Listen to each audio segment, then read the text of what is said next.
শোনেন মকবুল ভাই, যদিও আপনার লেভেলের সাথে আমার লেভেল যায় না, তারপরেও এক প্রকার বাধ্য আপনার কাছে আসা।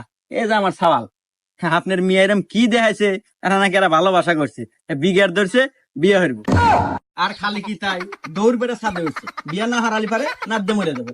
আমার একটাই সওয়াল, অমূল্য রতন, আর হলে আমি কি নিয়ে বাঁচবো? তাই এক প্রকার বাধ্য আসলাম, আপনার মেয়েটাও দেন। আর যদি আপনার কোনো কথা থাকে তাহলে কথা আর কি কমু ভাই, আপনার মতো লোকের হাতে আত্মীয় হরা আমার সৌভাগ্যের ব্যাপার। তো যাই হোক, ছেলে মেয়ে যেহেতু উভয় পছন্দ করছে, এখানে বলার মতো আর কিছু নাই। তারপরেও একটু জানা দরকার, না জানলে হয় না আসলে ছেলে কি করে না করে। কি হরে মানে? এ হসুর আব্বা, আপনি এটা কি করলেন? আমার বাপের সম্পর্কে আপনার কোনো ধারণা আছে? আমার বাপের যা আছে আপনার মেয়ে আর আমি হারা বছর বসতে খামু, তার এক কানিও ফুরাবো না।